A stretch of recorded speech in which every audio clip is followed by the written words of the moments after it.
Positionally, what group is punching way above their weight class, and what position coach deserves some credit here? Well, let's find out.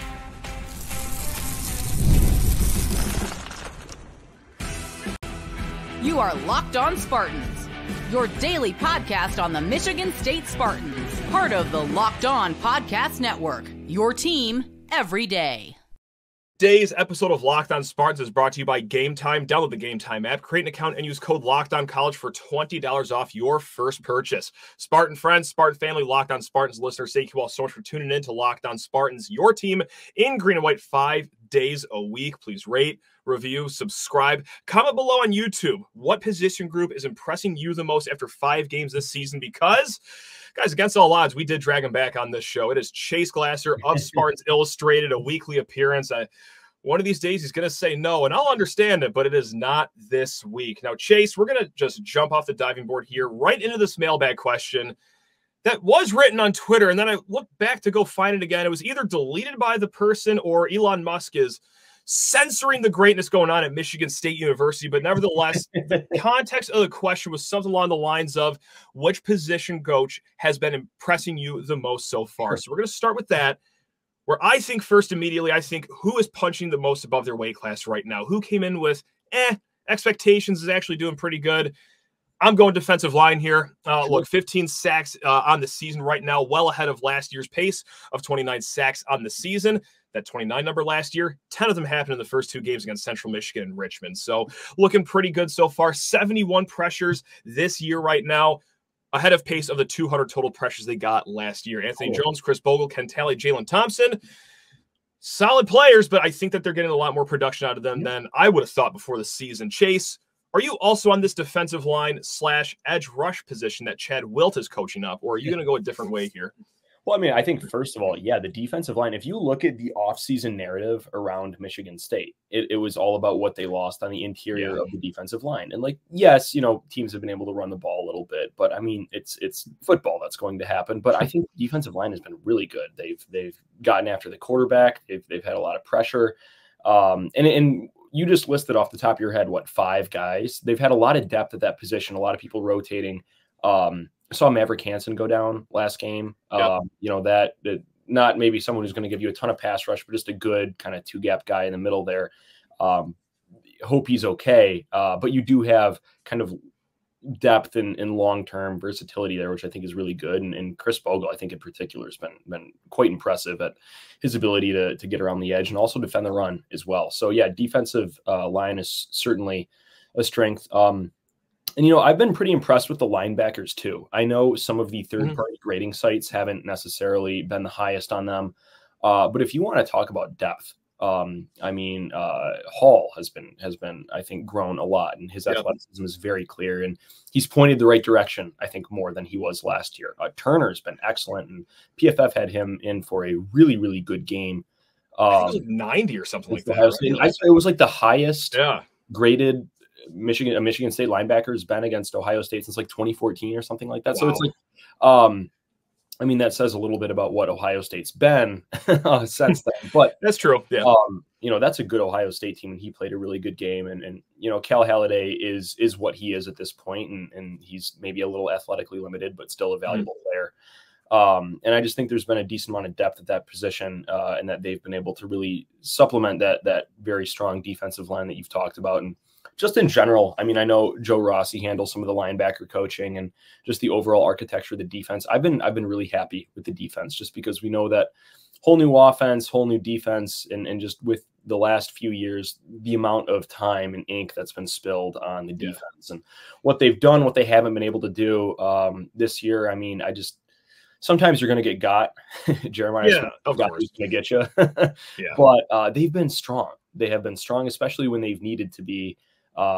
You know, some of the penalties, I think they've gotten cleaned up a little bit. There was a very unfortunate hit out of bounds that Malik Spencer had. But, you know, you're going a million miles an hour and somebody's tiptoeing the chalk. That, you know, I'm less mad about that than I was, say, about the targeting call in week 1, where it's like, you cannot do that. So, I think just Joe Rossi at both the position group that he's most responsible for and the overall defense. I think that's a position coach, if you will, that's just been very strong, and that has been really good to see. I'm glad you brought up Maverick Hansen. I should have brought this up on yesterday's show because Jonathan Smith had his press conference. He did say that no long-term injuries came from that game, which I, for one, am shocked because you just look great. Yeah. He couldn't put any weight on his leg. 2 trainers are carrying him off, and the grimace on his face, it's like, oh my God, if he was a horse, they'd be putting the curtains up. Like, I'm not a medical expert, but I would be shocked to see him back. But he said no long-term injuries, just bumps and bruises, and that goes to Ben Roberts, too, who had to leave the game. So that is outstanding news. Again, should have got that in yesterday's show. Sorry about that, everyone. But that's good. But just to keep with the defensive line, too, I do love that. It's the younger guys that are getting unlocked, right? Like Jalen Thompson, like we saw signs of, greatness from him last year as a true freshman. Ken Talley, though, we got questions about him in the offseason. It's like, what is he? Can we expect anything from him? I'm like, I don't know. He's kind of a tweener, like too small to be an interior guy, maybe a little too big to be outside. But my goodness, who's that chasing on the quarterback on 3rd and long right there? That's my friend, Mr. Talley. So he's been doing great. So yeah, shout out to Chad Wilt, Coach Suino, of course, for the inside guys, but also Coach Wilt gets a little extra start too for. We talked about this yesterday with Dante Rosano, just having guys line up correctly on punt. How about that? That old thing as a co-special teams coordinator. So good on you, Coach Wilt. And I got to say, like he got hired from Indiana. Like, okay, that's co-defensive coordinator of the worst defense in the Big Ten. I'm sure you'll be fine here. That's great. He brought along Anthony Jones. But yeah, I got to say, it has been a lot more impressive than I thought going into this season. Is it like, a top 3 unit in the conference? I don't think so, but it's certainly, a tick above average so far, absolutely. I would say. So got to give credit to the defensive line. Yeah, no doubt. Yeah, offensive side of the ball, I was trying to think too. I mean, because receivers, we kind of figured, they are who they are. Yes, you're getting a lot more from Nick Marsh than you thought before that injury, of course. Quarterback, we know the story there. Running backs and offensive line. I got to say, though, and we're going to talk about the offensive line in the next segment. All things considered, especially with, how long breaking in a new offensive scheme can be for offensive linemen, I think it's going okay. And I know I whine about the run game all the time here, like every single day of the week. I talk about it, but pass protection's good. And I think it's going okay in the offensive line. Is that fair before we just dive really into it next segment? I think so. Yeah, certainly. And I mean, you're grading on a scale. And they've got a lot of guys out. They've had to rotate a fair amount. But I mean, we talked about this last week. What were we talking about? Is Chiles going to be healthy into October, November? Yes, right. He's, he has not been, he has been pressured, certainly. And he's able to help out the offensive line with his mobility. But I think he is not taking the kind of hits that I worried that he would. And you have to credit the offensive line for that. And the run game, I think that largely is what it is. They're going to keep going to it because you have to have balance. You have to keep the defense honest.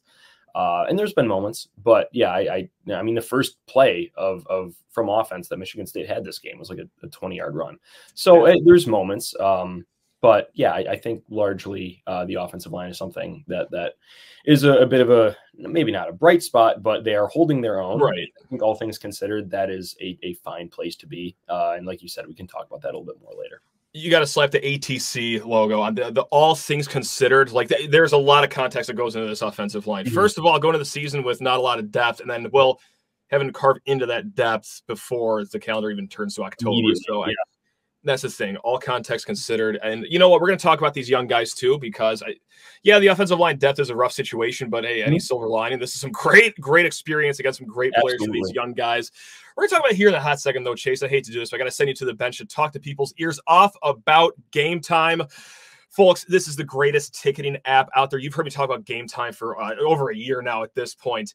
Any ticketed event, you'll find great deals on Game Time. We're talking concerts, which I'm going to tonight, guys. That's right. Fred again, Little Caesars Arena, got great deals over at Game Time. But hey, Michigan State football, of course, Detroit Tigers playoff games, but even the smaller events, guys, like Saginaw Spirit hockey games. All right, like if there's a ticket for it, odds are you're going to find it on Game Time with some great deals. We're talking the flash deals that, hey, throughout the week, open up your app, you're going to find some great savings in great spots in the stadium. Or let's say, you know what? God, the Tigers make the ALDS. They're hosting a game next Wednesday. You wake up that Wednesday morning, you call off work, but you don't have tickets. Don't worry about it. Just buy them as you're walking up to the stadium with their last-minute ticket deals. I had a few listeners actually over the weekend reach out about using Game Time ahead of the Ohio State game, so Gang, there you go. People are using it. People are loving it, and they want to save you money too. Download the Game Time app, create an account, and use code LOCKEDONCollege. That's all one word, LOCKEDONCollege, for $20 off your first purchase. Terms apply. Again, create an account and redeem code LOCKEDONCollege for $20 off. Download Game Time today. What time is it? It's game time. And what time is it right now? Well, it's time to drag Chase Glasser, Spartans Illustrated, back into the mix here. And we talked Rakeem Johnson a little bit yesterday with Dante Rosano. Like, that is an underrated storyline of that game on Saturday, is that the broadcast on the prestigious Peacock starts, and there you go, right there. It's R. Johnson at left tackle. It's like, oh, is that the 3-star kid from Boise, Idaho that actually started this year as a third-string center? Yes, that is. Okay, well, let's see how this is going to go. And I got to say, throughout most of the first half, it was pretty quiet, which is great news for an offensive lineman. So we barked these stats out yesterday. We'll say it again. 26 passing snaps for Rakeem Johnson. He allowed 2 pressures and, of course, that sack at the end of the first half. That was against JTT, a guy that he's given up at least 10 pounds to. Yeah. But ahead of that, like, he did a great job of forcing him outside. JTT kept on like trying to bend and swim his way to the outside. And Rakeem just kept pushing him upfield, giving Chiles a good pocket. The one time he gave a sack, it was literally just a man versus child thing where he just bull rushed him. It's gonna happen. If I'm an Ohio State fan, like, where was that the whole first? Just try that the whole first half, Mr. JTT. But whatever. You know what? So I was inspired with what I saw there. Was it perfect? Absolutely not. But then again, the rest of the season, you're going up against some pretty good pass rushes from here on out. Of course, Michigan, Indiana's got a really good pass rush too. And Oregon's got a decent one. Of course, don't get me wrong, they got some great athletes, but just 11 sacks for Oregon on the season. And just to bring it to run blocking too, they're allowing 4.5 yards per carry. So maybe if you're going to dream about, having an upset at Autzen Stadium, of course, it has to start with the offensive line. And maybe there is a glimmer of hope there. But anyway, just to bring it back to the young guy, Rakeem Johnson. Were you as impressed with him as I was? Are you pumping the brakes there at all? Or what do you got from our favorite guy? I thought he played well. I mean, it's interesting. I think for all of the kind of glitz and glam of Ohio State's team, I mean, they're a very, very, very good team. Certainly. I think they'll certainly win the league and be in the college football playoff. And certainly have a good chance to win it all. But their edges, I mean, it seems like every year they just detonate on Penn State. And then it's kind of a litmus test where if you can hold up against their edges, you're probably a pretty decent offensive line. And if not, you're not. It seems like, I don't know, there's been a lot of Ohio State folks who are not thrilled with Larry Johnson, the defensive line coach there. But he's got great athletes. And it's just like, it's been a really good litmus test where if you can hold up against these guys, you're probably a pretty decent tackle. And if you're not, then you're either a Penn State tackle or you're not very good. And the Venn diagram on the ladder too is sometimes kind of a circle. And I thought Rakeem Johnson did fine. And I was thrilled to see it. I mean, like you said, there was a couple of times where he just kind of got forklifted, and it's like, well, you're a true freshman guy from, you said, from Idaho, who's going up against one of the premier defensive linemen in a league that has a really, really deep defensive line, roster, if you will. There's a lot of good linemen in this league, and JTT is one of the better ones. And I thought he did fine. There was one rep in the second half. It was where Chiles just kind of settled in the pocket and threw a strike for a first down to Montorie Foster, where it's like you can see Tumalo just tearing hell for leather right off the snap, and just everything you want with an offensive tackle, just the really good outside leg, good contact, kind of shuffling him and just using his momentum and riding him upfield. Really good. Really, really good stuff. And that was directly responsible for giving Chiles a clean pocket and a first down. And just in general, the offensive line, we talked about it a little bit before, but I thought the protection has been good enough. And if you look at, as you've talked about and others have talked about, this game could very easily have been at 17-10, 17-17. Oh, yeah. Halftime.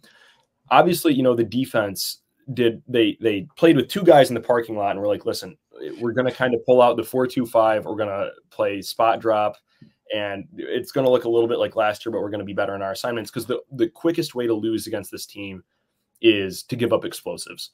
And that's the quickest way to find yourself out of a game immediately is it's, 21-0 and there's 2 minutes left in the first quarter and you're just like, whoa. So we've seen that. Yeah.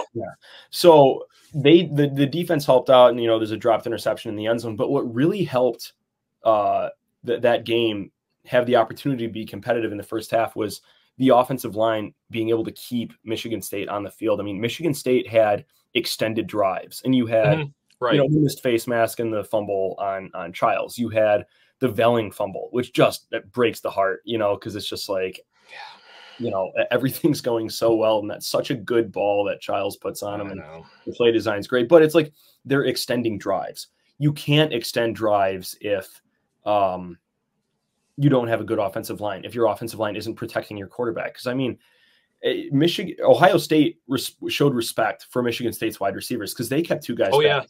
And Michigan State, they didn't ask Chiles to do too much. I thought, you know, for a lot of the first half, the fumble aside, Chiles played well. And you saw, like, this is what you want. And that doesn't happen without the offensive line. Part of it is you can see Chiles, he's not putting the ball in harm's way. He's not going for a hero throw. When he has something underneath, he's going to take it. If it's, you know, 2nd and 10, he's going to get you to 3rd and 4.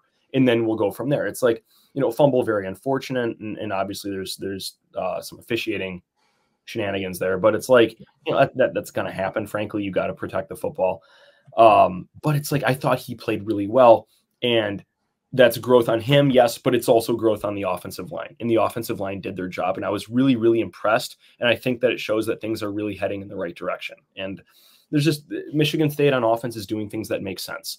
When you have a corner, it's 3rd and 4. And I think, and you have an Ohio State corner playing 8 yards off, like, you know, just respecting Nick Marsh and his ability to get vertical. It just, whatever route they had just gets converted to a smoke route where you take one step, turn, catch the ball, get upfield, get first. Yeah. It's like they're doing things that make sense. Chiles was playing within himself. Really encouraging stuff. And yeah, it starts up front with the offensive line. Chiles. Yeah. Got to talk about it.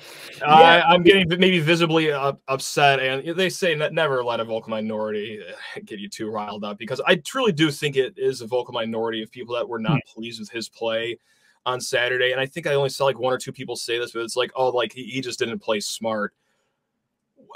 What game were you watching? Because like, just like you said, and just like anyone with at least one functioning eyeball saw, Chase, he didn't really put the ball in harm's way trying to force something. Of course, that interception in the second half, that was just an awful throw. Okay. And if you want to complain about that and let that be a problem, fine. Yeah. But to complain about how cerebral he was last week, how are you not seeing progress? Not just from the first game of the season, but even the last game he played against Boston College, where he had those gaffes. He had those bad decisions. He was almost flawless in the first half. I'll say this. I mean, you know, the second half I put aside a little bit just because Michigan State as a whole kind of had to shelf their game plan, because you're down, you know, 24-7. You're down 31-7, I think, before you really touch the ball in the second half or get a second possession in the second half. So it's like, now you got to kind of really go for it. And, you know, it's interesting. You see it with young quarterbacks where you have a half field read. You've got a guy in the flat, a guy downfield, and you throw a perfect pass to the wide open defender that's kind of playing in the middle of them. You just, it's a weird thing that you just kind of see happen sometimes, where as soon as they let go of the ball, you see them go, oh my God, you know? Yeah. And that happened. It sucks. It just, that happens. It was bad. He did not play well in the second half, but in the second half, I mean, snowballed. Yeah. Well, also the game was done in the third quarter. Like it's literally starting the fourth quarter. I think both backups were in. Maybe there was one drive. Yeah. There was one drive where Howard was still in, but it's like, you know, I kind of think that it's just, you know, I can't get too mad about the second half because I saw so much growth in the first half. It's like, that's where I'm at. Yeah. He is only, we talked last week about how he's a very young quarterback. Well, he's only 1 week older. You know, he's only 7 days older this week. But I thought he played so much better. And in that first half, you could see it. It's palpable. You could tell, like, he made the right throws. He made some really good throws. And yes, Sunday throws. Yeah. A couple Sunday throws for sure. I mean, there was the one, I think it was Marsh on the sideline. Yes. Like they call it a moon route, where you kind of have a fade and you bend it out like you're going for a pylon, then you peel it back. And Marsh ran a great route, first of all, which is like, you know, little this season, I kind of expected him to be kind of like you're either running a hitch or you're running a go. And that's like, there's some which, you know, largely, sure. I watched the Maryland game. You can do some work with that. Absolutely you can. But that was like, I thought a pretty refined route that he ran. And the throw was just like, you know, money. And then, but there was other stuff where we've talked a little bit about Chiles's accuracy.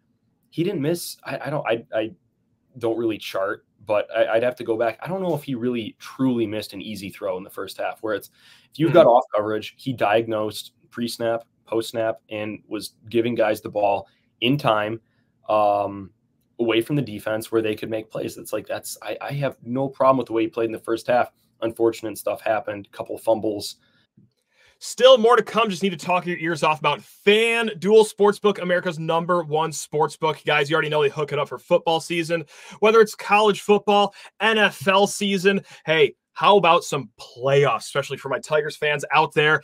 Now, I do an unorthodox thing. I hedge my happiness. That's right. I have bet on the Astros to win this series, because if I am going to get my heart stomped on, I at least want to be paid out for it. And FanDuel is there to help me with that, as well as, of course, all the football bets that we've been talking about all season. We're talking, just the old-fashioned odds, the over-unders, the spreads, but also their same-game parlays. Who's going to score a touchdown first? They keep it exciting all college football season and NFL season. And NFL fans, you can start the season with a big return on FanDuel, America's #1 sportsbook. So when you get a hunch in the middle of the game, you can check out the latest stats, view live play-by-play, and so much more on the same page where you place your bets. You will also get started with $200 in bonus bets guaranteed when you place your first $5 bet. Again, guys, $200 in bonus bets guaranteed when you place your first $5 bet. That is over at FanDuel.com, America's #1 sportsbook. Again, guys, FanDuel.com. I actually, kind of a game theory thing, I liked going for it on the first session. It's like, of course, yeah. I mean, listen, Michigan State has scored 1 touchdown in the second half against Power 5 teams this year, and it was the Marsh, event against Maryland. Wow, that's a fun thing. I didn't even realize that. I saw that. I went through the box scores. I am almost certain that that's correct. And they've had some field goals. They've had some good drives. Hold me honest there if that's not true. I think you are right. Come to think of it, yeah. It's 10 points is not going to win you this game. You needed to get there. And I will say Michigan State put it on film where they put Chiles under center.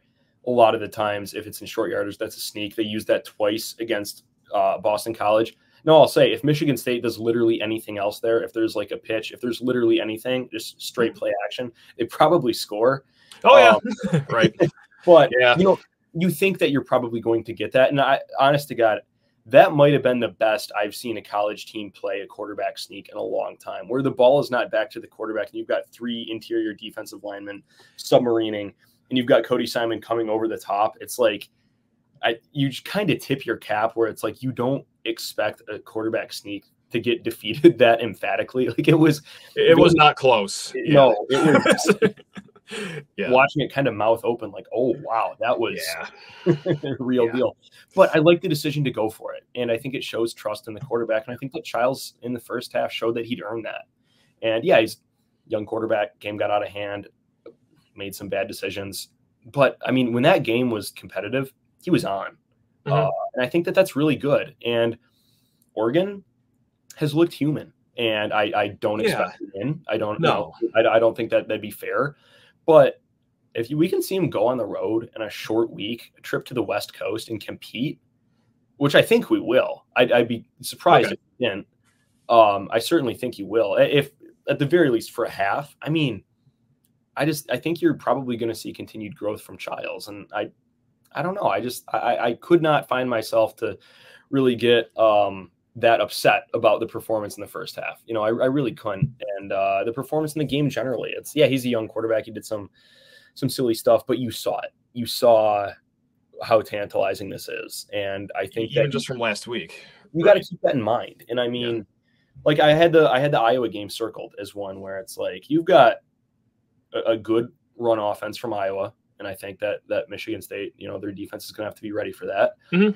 But also, I mean, that game, in a couple different ways, is kind of getting you ready for Michigan the next week. Now, it's a different running attack where Iowa is going to run a lot of outside zone, and Caleb Johnson's a darn good running back. Yep.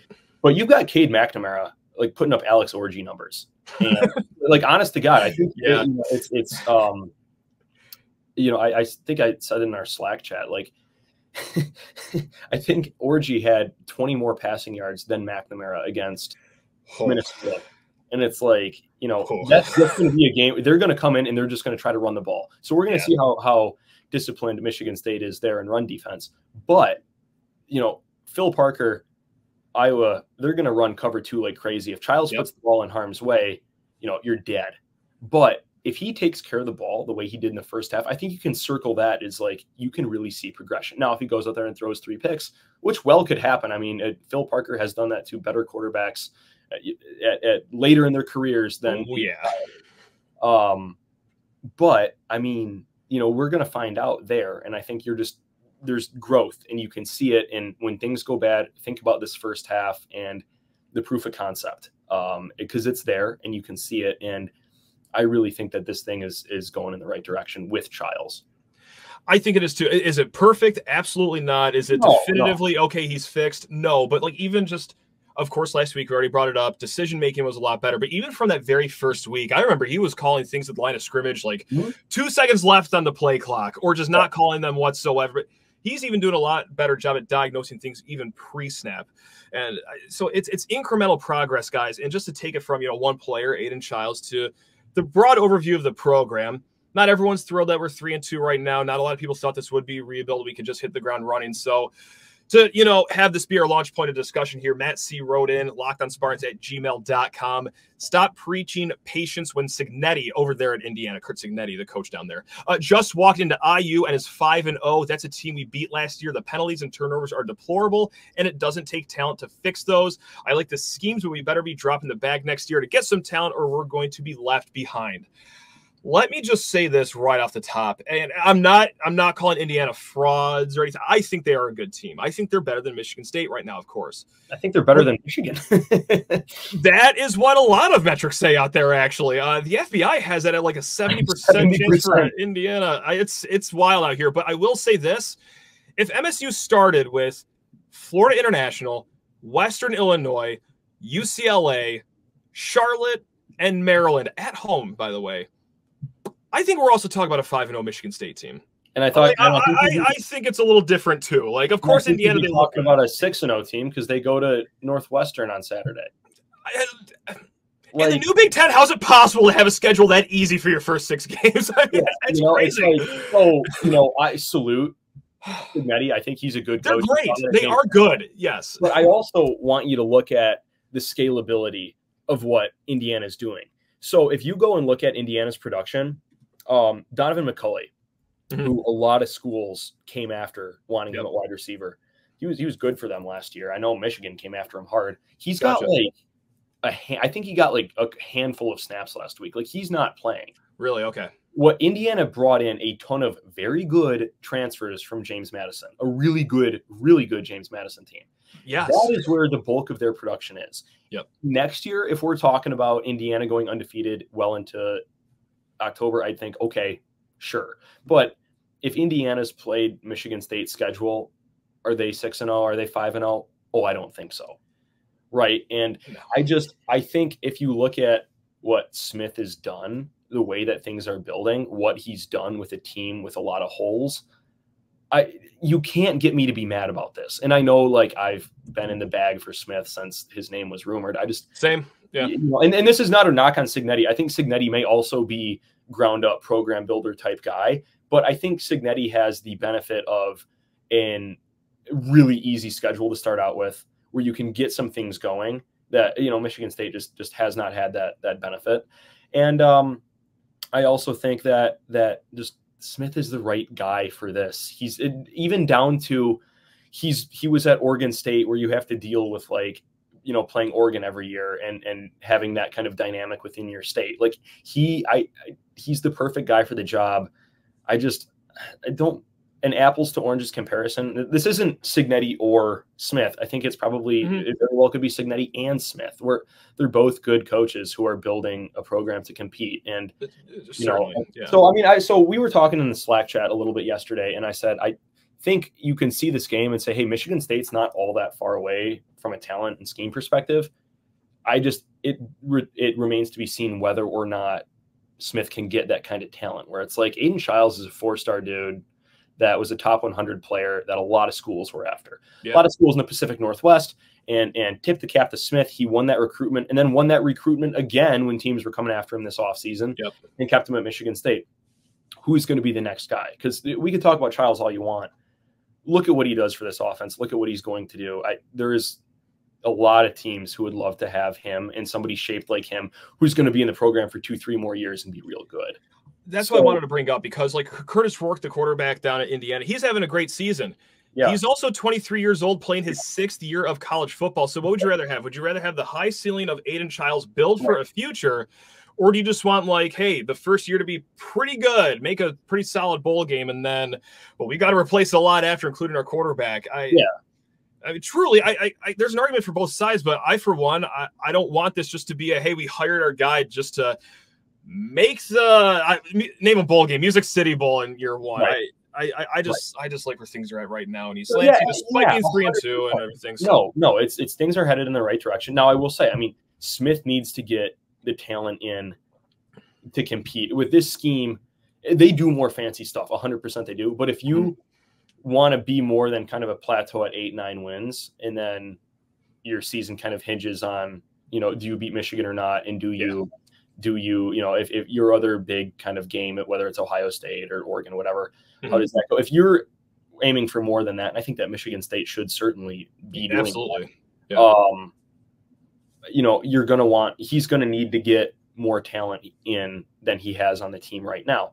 But we're not going to be able to answer that question until 27, 28. And by the way, the same thing goes for Cignetti. Like, you're not bringing in a team like this in the portal every year. And I also think, Indiana has not started 5-0 since 1967, right? Which was also the last time they made a road.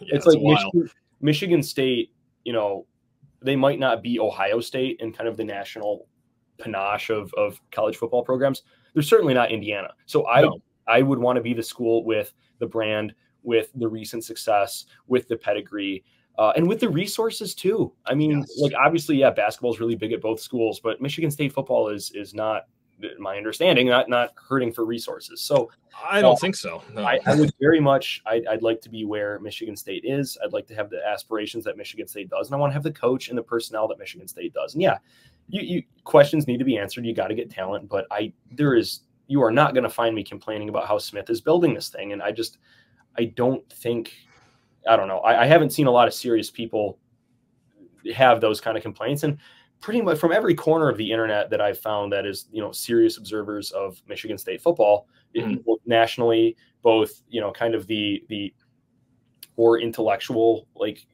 Michigan side media, the national guys, the terminally online football bloggers, like everybody is saying like, Smith is a good coach. He was a good find, and Michigan State's going to be a tough out. Like eventually. Yeah. Well, and even this year, it's like, do you think Michigan's excited to play Michigan State? I don't. Not as excited as we were last year, I don't think. Right. I don't think I'm going out on a limb with that one. Huh? I don't. Do you think that that game's going to be fun in Spartan Stadium next year with the second year of Aidan Chiles? No, probably not. It's like, I think so. Right, exactly. Yeah. So I'm looking forward to it. Yeah. So it's like, you've got things going in the right direction. Yeah. You just went out there and were a couple calls from being toe to toe with Ohio State for a half. And before you poo-poo that, when was the last time Michigan State did that? 2018. Right, 2018. And even then, the offense wasn't going to do anything that game. So, like a true competitive game, 2016 against all odds. And also, it's like that 2018 Michigan State defense was among the very best. They were men on the field. Yeah, that was one of the best college defenses I've seen. And you could look at the advanced stats, but I would love to see them versus a lot of teams. I mean, that was a really good defense. Really good defense. And I mean, they dragged them to a bowl when that offense was not, so it's like that was a really good defense. And that was obviously an Ohio State team with some problems. So, it's headed in the right direction. I continue to be optimistic. And now, you played Ohio State, you got 3 more weeks here where it's pretty real every week, but I don't know if we're going into November and Michigan State has, if they go out there and beat Iowa and Michigan, it wouldn't surprise me a bit.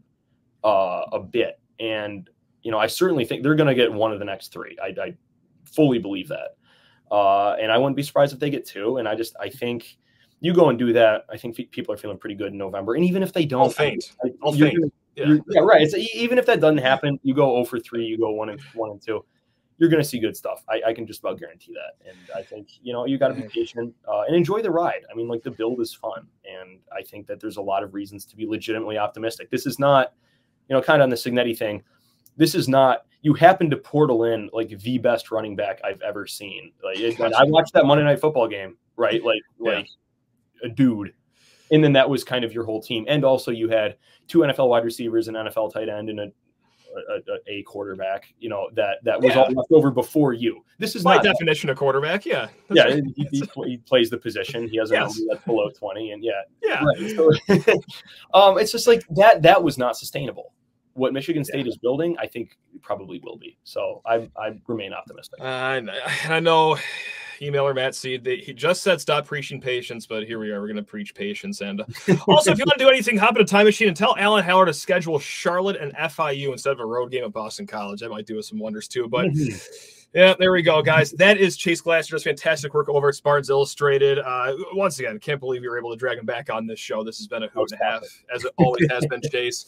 Folks, we will be back tomorrow. Locked on Ducks, a little crossover episode. And then before we know it, yes, that's right, Friday Night Spartans, baby. Woo-hoo! Pregame show for that one. You know where to keep it, too, guys. Locked on Spartans, your team in green and white. Go take care of yourselves the rest of the day. Love you all. Go green.